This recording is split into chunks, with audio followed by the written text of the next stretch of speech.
Hello, Spoon Universe. Mallory Diekman here at Kansas State University in Manhattan, Kansas. Welcome to the live show, live at 5, my time at least, Central Time. Today we are going to be making grilled cheese bread bowls with tomato soup. I think grilled cheese and tomato soup is a pretty common childhood memory. A lot of us have had it, shared it. Sometimes you'd put goldfish in. Sometimes it would just be Campbell's out of the can, but those are the memories that we love, right? With the Kraft Singles, that's like the artificial cheese that melts. In here. My handy little bowls are so nice. Everything is pre-measured. Target. So, for those who are just joining us, can you tell us what we're doing? Yes. Today we are making grilled cheese bread bowls with tomato soup. Speaking of soup, I'm spilling my soup everywhere. It's a great time. We started out with some onions and some olive oil in our pan. And then I added some crushed tomatoes. And then I've just added some salt and pepper and some sugar, because we're going to offset the tomatoes' acidity with the sugar. And now we're just going to let this come up to a boil and start cooking away. This is really all we're going to do to the soup. We're going to add a little bit of Greek yogurt a little later. The Greek yogurt goes at the end because you don't want it to curdle in the hot soup at all. But it will add a really nice texture, a little protein, and the acidity of the Greek yogurt actually complements the acidity of the tomatoes really well. You can add cheese if you like to. But I've got cheese in my bread bowl, so I don't want to overwhelm the palate too much. But if you're a cheese person, go for it. It's starting to boil. Just looks like tomato soup, which is what we're making. It's pretty nice. But it's not going to taste like Campbell's soup because we're making this homemade. So how much money would you say you had to spend to make this tomato soup? This was $1. And that's with both cans and the onions. I had the olive oil at my house, so that didn't cost anything. Those are kind of like the investment pieces that you have to make initially, but they last a really long time. And then the bread that we're going to use today was 80 cents, because I'm just going to use plain white. It's like a Wonder Bread, but it's the off-brand Wonder Bread, so it's even cheaper.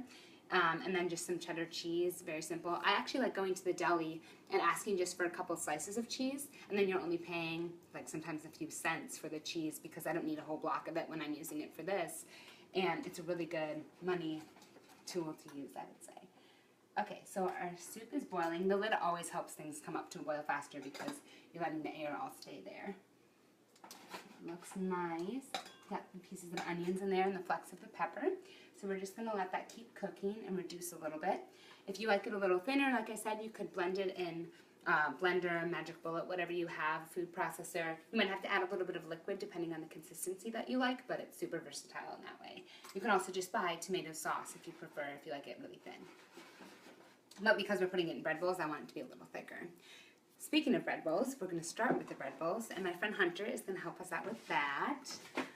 There he is! Hi! I'm going to wash my hands. All right. Your floor is open. And perfectly clean. I take care of my house. All right, so I only have one cutting board at school, and I'm going to use it for me to cut the bread. But we need some kind of method for us to make the bowls in, so I just flipped a cookie sheet over. It's a nice little thing. You could use your counter space if you like as well, but I want to keep that clean. So, you just have some nice Wonder Bread, but it's off-brand Wonder Bread, nice and soft. And what we're going to do is cut off our crust. Just because of it going in the oven, we want it to stay like nice and soft and bread bowl-esque, and these get a little too crunchy, and we're going to use these later because I'm a college student. You got to use everything. Everything that we buy, we're going to use it. So it's like a little pillow. This is Wonder Bread at its finest. Okay, so now what you're going to do is we're going to flatten it, and I don't have a rolling pin, so we're going to use a cup. Nice improv. It works really well. A couple of years ago, all I had was a water bottle, and I made bread on my desk in the dorms. Did you? It worked. You just got to use what you have. So now that it's nice and thin, we're going to put a piece of cheddar cheese in it. And then we're going to just pack it up like a little nap. And we're going to add some butter to it as well. And this is going to help it crisp up in the oven. And butter's delicious. It is. It makes everything better. Paula Deen, she knew what she was talking about with that. And we're going to butter both sides. That way it gets nice and good. I think I left some butter behind me. A little bit of residue. That's okay. I'm caught on mine. There we go. Okay, so now we're going to put it in our cupcake tin. And then it's like a little bowl. A little bowl. Well, and it will puff up a little bit in the oven too because of the butter and the cheese as well. Turn down our soup. What other bread could you use for this recipe? Any kind you like. You don't want anything with too much air in it. Like a sourdough usually has too many holes because you put the cheese in the center and you don't want that to seep out. But whatever you like, you could do gluten-free bread if you're gluten intolerant. You could also do whole wheat if you want a little more, like compensate it. It's healthy then, I think, if you do that. You can put more butter on, I think, then too. To even that out. Yeah. Counteract. You got to counteract the healthiness, Yeah. you know? You could do tortillas even if you wanted and you didn't have bread on stock at home. Right. So I'm going to cut and then pass it over to you. What's your experience cooking, Hunter? My experience cooking is not very much. I'm gonna roll and talk now. Multitask. You got Yes, it. I don't cook very much, but I'm really good at ramen noodles and soup from the can, macaroni and cheese that's, pre-portioned already. But you also live in the residence hall. True, so I don't have much of a need for it right now, so I'm gonna learn with my friend Mallory That's why he's here. how to make food when I live on my own. Okay, do you want me to go ahead and put the cheese in there Yeah, too? go for it. Looks delicious. And this is like a sharp cheddar cheese. I think it's nice because it complements and offsets the butter and the bread that we have right now and the sharp cheddar of it. There Yeah, we go. we gotta butter it, buddy. Yeah, I messed up. What would be some other cheese options that we would have? Pepper jack would be really good. You could do like a mozzarella and put a tomato in here, and then you have like a caprese bread bowl. Put some basil in your soup. That'd be really yummy. Yes. What else? I mean, all cheese is good cheese. cheese I like is good cheese. manchego. It's when I'm feeling fancy and have money to spare. It's a delicious Spanish cheese, but it's a little more on the pricey Pricey side. side. And it doesn't melt that well. Any cheese that really melts good. What else would be? Any kind of jack cheese, like Monterey Jack, pepper jack. The chemicals that are in that cheese actually help it melt a little easier. That's what I would recommend. Smart. Right? You can say it Butter there. this one. Yeah. Okay. We're going to spread out our bowls a little bit so that they don't overlap. Oh, that looks so good. I mean, we could put them next to each other, but then they'd get a little close, and we want them to get nice and crispy. I have such hope for them. Yeah, they have the possibility to not just be Wonder Bread. Bright futures ahead. Yeah, I believe so. Especially when you add the tomato soup and we eat them. The future is bright, if you ask me. Yes. Here you go. Oh, look at you helping out. That one's That's gonna what be I'm here for. a little baby. And Mallory, would you like to invite our viewers to be open to ask you questions? Yes, please ask anything that you want. Good. That's Sorry. good. Any questions that you have about any kind of cooking that you might want to know about, please. I will either know it, hopefully, or come up with If something. she doesn't know it, I'm positive I will know the answer. Oh, absolutely. So. He's got a lifetime of knowledge. Ooh, I've been studying this for not very long. Okay, so let's test you. Alan asked, how would American cheese be in this recipe?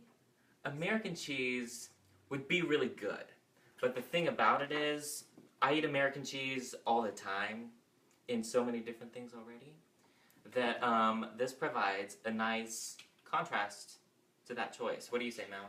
I think you, first of all, answered that beautifully. Like, your knowledge just came through. I know, it's like... Yeah. So it's all about preference. American cheese melts really well because there's a lot of chemicals in it. And it's not a true, completely 100% cheese. But it melts so good that if that's all you're looking for, I say go for it. American cheese is also very cheap, which is nice too. See, Those craft singles. that's what I was getting at. Yeah, no, I believe it. You were on your way to that part. Andro asks, how long does it take for the meal to be done? We're going to do this we're going to eat and everything in 20 minutes today. And the biggest part really is just getting it all put together. And if you have a team or friends, like you could all do it at the same time and get done a lot sooner. So we have our cute little cups in our muffin tin, and we're going to put these in our our preheated oven, which is at 375 degrees. It's going to be 5 to 10 minutes depending on how crispy you like your rolls. Jennifer asked, did you spray the muffin tins with cooking spray? I did not because we buttered both sides of our bread. If you don't butter both sides, cooking spray is a great way. Or if you want to cut a couple calories out, you can omit the butter. Just spray both sides of the bread, like the muffin tin and then the outside. Then And it's then let them crispy. melt. Yeah. Cooking spray is a great thing. I see. It's really nice. All right, are you ready for the next phase? I was of born this? ready. All right, we're going to reuse our ends, and we're going to make little mini croutons. So, okay. Scary. And just chop it up whatever size you want, and do like, yeah, that's a good one. Yeah, I like that one. And then you can just, you've got all this stuff. These would be really good too if you want a little dessert afterwards. You could fry this in butter and then put cinnamon sugar on it. That And then you sounds have good. little like cinnamon toasts. I say reuse everything you got because, I mean, life's too short to waste food. And too expensive. And eating is so much fun. It is So I do it fun. all the chances I get. That's good. I think that eating is important. I hear it helps you live a little longer if you do that. All right, so in this pan, I have some butter and olive oil that I'm melting down. The olive oil has a higher burning temperature, but then the butter is going to help brown up our croutons really good. So I like to combine both of them. That's always a good one. And we're going to test if it's hot. I like to just stand back, but if you put a little water, this one's not quite hot. Once it gets hot, then it kind of starts to spray back at you. Flour is a much safer way to test that, or you could just take one of your little croutons. I didn't know that. Yeah, because you don't want these to be soggy, and if you put it in too early, they're just going to absorb all of the oil and the fat, and then you're not gonna get the same. Look at this. I made such a mess with our tomato soup, but it smells really good. We can That's all that clean it matters, later. right? Yeah. If you're not making a mess, then I don't think you're trying then, right? That's how it goes or something? It's one way to look at it. Yeah. Okay. So our butter and olive oil is now bubbling, so I know it's hot enough. Our soup is doing great. I'm going to turn down the temperature a little more. Wow, what a great noise that was. I'm so small now. Yeah, those are little, that's okay. We're good. So I'm turning the soup down to low. It's just going to keep reducing. And we don't want to crowd our pan with our croutons. If you put too much, then they're just going to kind of not brown, Yeah. which is just sad, right? They're like steam almost. So if I just, come on, be warm for me. Maybe. There we go. Okay, and we just spread them all over. And we hear them frying up. If you had a deep fryer, you could do that. I don't think those are even allowed in college houses. They're a little dangerous. Yeah. Be careful. With those. that idea. Yeah, that's a good idea. Why did you choose Wonder Bread specifically for this recipe? I really wanted to make this recipe cost effective and accessible for college students or anyone really.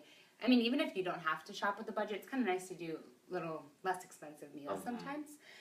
Also, because it is this soft bread, it flattens really nice when we rolled it out for our cups. True, you saw it. And, yeah, live like- on Facebook. And there's not a lot of holes within the gluten texture, so the cheese will not seep out. Hey, I took grain science. I know about glutens. You know. Yeah, I do. But I Good. really like, when I'm making just like regular grilled cheese, I like to do sourdough and stuff like that. That's going to be a little, I don't know, fancier, more fun. But, oh, look at this. These are, I can show you guys, since I don't want to use that smoky one, so I'm just going to show you this one. But they're browning up really nice, and they smell like Yeah. butter, I so can smell them. they're doing good things on that front. I'm also going to add a little bit of garlic powder, so they're going to be garlic croutons, give us a nice different flavor. But we don't want the garlic to burn, so I added this after they started to brown really well. So, Sweet. a little garlic. I mean, we already have onion, might as well add some garlic to our breath, you know? I think that's... I admire your technique, your pan Oh, yeah. flipping It's techniques. a fun one. Yeah. And I'm using a non-stick skillet, which really helps when you're frying something like this. But whatever you have is completely, it's good. Okay, so I'm going to turn off the heat and remove our pan from the heat. And now we're going to add, it's like 2 tablespoons of our Greek yogurt. Nice and thick, add some protein. For those of us who joined late, can you explain what's going on with the soup here? Yeah, absolutely. You want to try it? Have you been listening? I was listening from the floor.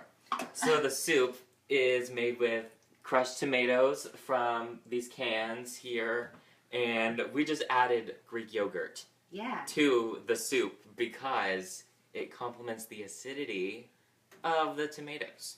Look at him. He knows what he's doing. And you also put other stuff in there, but I don't remember what it was. That's okay. That's totally good. Okay, I'm going to put these over here. And Tori Everett asks, should you bake the croutons with the bowls? Excellent. Definitely could. I wanted to kind of expedite the process, so we didn't do that. But that's a really good way to kind of put all your pans in the oven at one time. Do that You could even put them in the muffin tin. They crisp up really well. Just put a little bit of melted butter or olive oil on them. That would work nicely. So Hunter was very correct about the soup. We also added onions. That's how we started our soup. It's a great base to start anything. We didn't caramelize them. We just sweat them, which means that they didn't have any color. They just they added the flavor to it. We really want the tomatoes to shine through. And because we used canned tomatoes, they've been cooking a little longer. And just because we want them Get to rid of the aluminum flavor. I heard that one too. Yeah, you got it. You got it really well. I'm just so good at making messes. I'm really impressed with myself. Are these all the croutons you're making? Yeah, well, it's just you and I. Like, we don't have to. true. Unless you want more croutons. No, I'm good. Okay. I think we should put cinnamon sugar on these ones. Okay. Have a little dessert.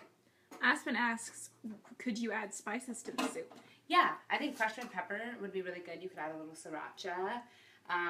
Any kind of spice that you want. Because we really want to keep it just the normal tomato soup, nice flavor of the tomatoes. It's just salt and pepper, a little bit of sugar to offset the acidity. Not complement, but offset. What's the difference? Well, complement means that you're going with the acidity and they're both acidic. Whereas offset is like something sweet that goes with the acidity. So they offset each other. You know? Makes sense. What are other types of soups that you could put in this bowl? What could you do? You could do chicken wild rice. That'd be good. I love that. You could do... I love that. what other soups are there? Oh, broccoli cheddar. And then you could put a different kind of cheddar or the same cheddar that you put in your soup in there. What else? You could do French onion and then do Swiss cheese. And that would be really good. And then you would caramelize the onions because that's the key to French onion soup is the caramelization of the onions. You know what I mean? Yes. I was going to try to stir that with my hand, but it's a little too full, so we're not going to do that. We're just going to let it thicken a little bit. Now we're just waiting on our bowls, but they're puffing up. They're getting crispy. They're close. I think I'm going to flip the pan around. Your oven, especially one like this, is not going to probably cook this evenly. So if you switch the pan around and turn it, then all the heat gets evenly distributed on our little bowls. Hunter, you can take this question. Aspen asks, could you do chowder soup? I think that's a great idea. Yeah. Chowders are good. Yeah. I'm going to name all the chowders that I can. Go. New England chowder. What kind, like what's in that? I have no idea. Clams. Clam. Oh, that was the next thing I was going to say. No, they're the same. They're the same. New England clam chowder. I gotcha. Okay. That's There's- all I know. There's one, it's a yellow starch. It comes on a cob often. Corn chowder, Corn chowder would was be good next on too. my list. And I would put like Parmesan in your bread bowl because I think corn and Parmesan go really well together. You could even put a little bit of parsley. Mm-hmm. The nice thing about the bread bowl, because you're making that little sandwich, you could put anything you wanted in it. Just as long as it's bendable because you're putting it in the muffin tin. True. If you were fancy and you had like ramekins, you could use that and make bigger bread bowls.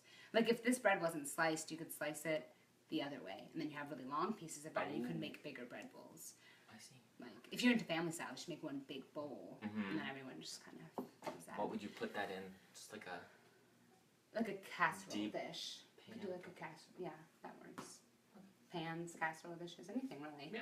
You're just gonna fight over the crusty deliciousness of the bowls. That's what the fear is. You know? And how much was the cheese that we using right now? Well, I just bought 4 slices of cheese from the deli, like I kind of mentioned before. So it was 4 cents. I'm not even kidding you, because it didn't. That's win. amazing. It was really good because I had them slice it thin because you don't want it too thick. You want it to be able to melt when it's in the oven. And yeah, I think the lady was a little disappointed because she helped me for like 4 minutes and then it was like 4 Big cents. sale. But I don't think they get paid on commission at the deli, so it was okay. But And we appreciate the work that they do. yes, we do. All work is important, especially when it involves food. Nice and crunchy. A little bit of garlic. Mm-hmm. I Mm-hmm. might eat these before we actually have a bread bowl on the oven. But we're good. Jennifer asks, what if I don't have a muffin tin? If you don't Same, Jennifer. yeah, it's a common thing. Mhm. I would say you might just do the grilled cheese. Another fun way to do this kind of reverse style is have the tomato soup, and then I've made grilled cheese like with mac and cheese on the inside, and then they're like little croutons. That's really good. You really kind of need some kind of thing to hold the bread together to make the bowl. If you have oven-safe dishes, which mine are plastic from Target, so we're not going to do that because they melt. But if you have oven-safe dishes, you could definitely use that. Or like a small, like if you have like I don't know. Then maybe do the deep dish thing. I'm not really sure. You need like a bowl thing. You know? Yeah. So Cat Hunter, burn. could you add any meats to the soup? Yeah, you can add whatever you want to the soup. But as far as good meats to add, here's what I'm thinking. Okay, let's hear it. What are you thinking? You could do like a pepperoni with mozzarella. You just mix it all in there together. That'd be a good way to make it sort of like pizza. Yeah. Well, you want something that's like sliced because chicken would be good, but unless you get like deli sliced chicken, it's not going to necessarily go in the pan Yeah. very well. So yeah, anything that's like sliced, that's what I would do. Yeah, sorry. Sorry, it's my tiny I'm in kitchen. your It's way. just not big enough. College Bobs. Oh my gosh. Okay. The most exciting thing about making it in a muffin tin like this is that they're really small. So we're gonna do something crazy, and we're going to drink the tomato soup out of it. Maddie asked, does this work for gluten-free breads? Yeah, for sure. Gluten-free bread have a different chemical makeup, obviously, because you know you have to use like things like xanthan gum to do them. But I think it would definitely work. You just have to be open to some trial and error. That's the way that the best things work. It's so cute. I can't wait to eat this. I'm very excited. Okay, ready for this? You want to put tongues on top of yours? Mm-hmm. All right, get a shot of that. The knife we're gonna put away over here. Put a couple on mine. All right, you ready? This is gonna be messy, Okay. but as the best meals are. Cheers. Cheers. Are my instructions to drink it first? I would drink it and then you could probably eat it, or you could just try to eat it. It's totally up to you. It's a little warm. Or it's like almost like a taco. You got it. You got it. Uh-huh. Okay. It was good. Look. Wow. Cheese. That's cheese. That's so good. Haven't We'll see you gotten to next mine yet. Tuesday at 5 o'clock Central Time. Bye. I'm burning my mouth.